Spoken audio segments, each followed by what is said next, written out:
নমস্কাৰ ভাইটি ভণ্টিসকল, তোমালোক সকলোকে আমাৰ চেনেলৰ অন্য এটা ক্লাছলৈ স্বাগতম জনাইছো। আৰু আজিৰ এইটো ক্লাছত আমি ডিছকাশ্যন কৰিম তোমালোকৰ মহাত্মা গান্ধী আৰু ভাৰতৰ স্বাধীনতা সংগ্ৰাম, যিটো 2 নম্বৰ চেপ্টাৰ। এই চেপ্টাৰটোৰ পৰা কেনেকুৱা ধৰণৰ MCQ মাল্টিপল চইচ কুৱেশ্যন তোমালোকৰ এক্সামত আহিব, আজিৰ এই ক্লাছত আমি তাকে ডিছকাশ্যন কৰিম। গতিকে তুমি যদি মেট্ৰিক পৰীক্ষাৰ কাৰণে প্ৰিপাৰেশ্যন চলাই আছা, তেনেহ'লে ক্লাছটো সম্পূৰ্ণ শেষলৈকে চাবা। এই ক্লাছটোৱে তোমালোকক বহুখিনি ক্ষেত্ৰত হেল্প কৰিব।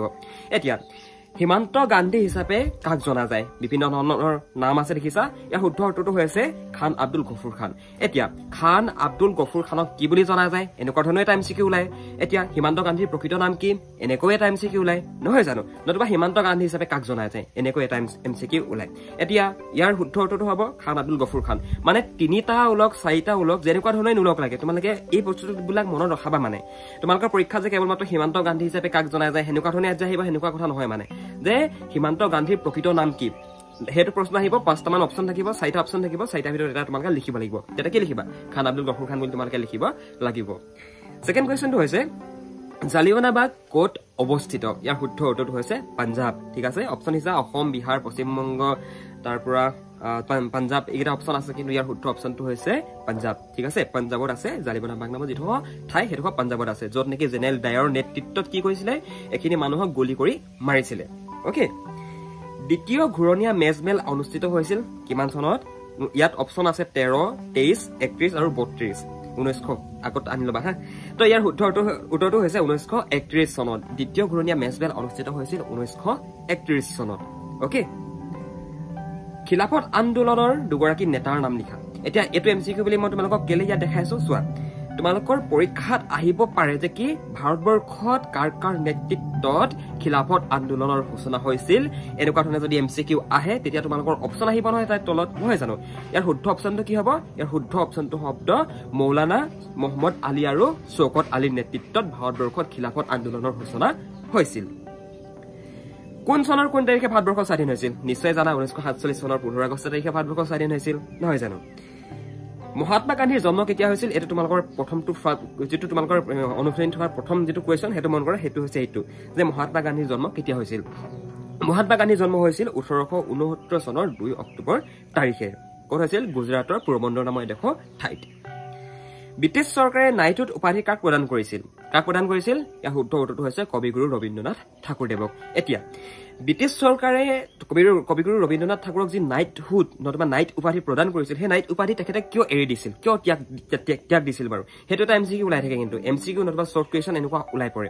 এতিয়া কিয় ত্যাগ কৰিছিল? সেই জালিৱানাবাগত যি হত্যাকাণ্ড হৈছিল নহয় পাঞ্জাৱৰ, সেই যিডোখৰ ঠাইত জেনেৰেল ডায়াৰৰ নেতৃত্বত যে গুলী কৰিছিল, কৰি পিনে মানুহ মাৰিছিলে, যে ইণ্ডিয়ান চিটিজেনক মাৰিছিলে জেনেৰেল ডায়াৰে, ব্ৰিটিছসকলে। তো সেই যিটো অমানৱীয় যিটো কাম, সেই যিটো কাম ব্ৰিটিছসকলে কৰিছিলে, সেয়াৰ প্ৰতিবাদতে এই ব্ৰিটিছ চৰকাৰে আমাৰ কবিগুৰু ৰবীন্দ্ৰনাথ ঠাকুৰক যি নাইটহুড উপাধি প্ৰদান কৰিছিল, সেই নাইটহুড উপাধিটো তেখেতে ত্যাগ দিছিল, যে মোক নালাগে।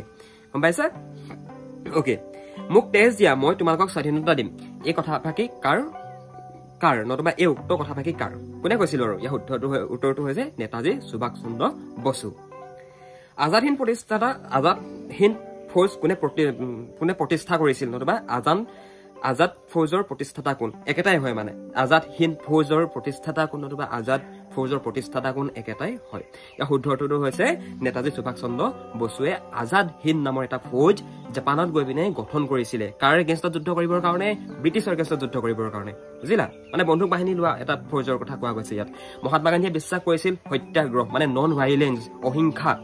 ব্ৰিটিছসকলক আমি খেদিম, কিন্তু আমি অহিংসাভাৱে খেদিম। কিন্তু নেতাজী সুভাষ চন্দ্ৰ বসুৱে সেই আমাৰ মহাত্মা গান্ধীৰ যিবিলাক আদৰ্শ আইডিয়লজি, সেইবিলাকত মানে সিমান তেখেতে মানে ভাল পোৱা নাছিলে মানে। আৰু সেইটো কাৰণে এক্সট্ৰাকে ব্ৰিটিছৰ এগেইনষ্টত ফাইট কৰিবৰ কাৰণে বন্দুক বাহিনী লোৱা এটা সংগঠন নতুবা এটা ফৌজ গঠন কৰিছিল, যাক কোৱা হয় আজাদ হিন্দ ফৌজ।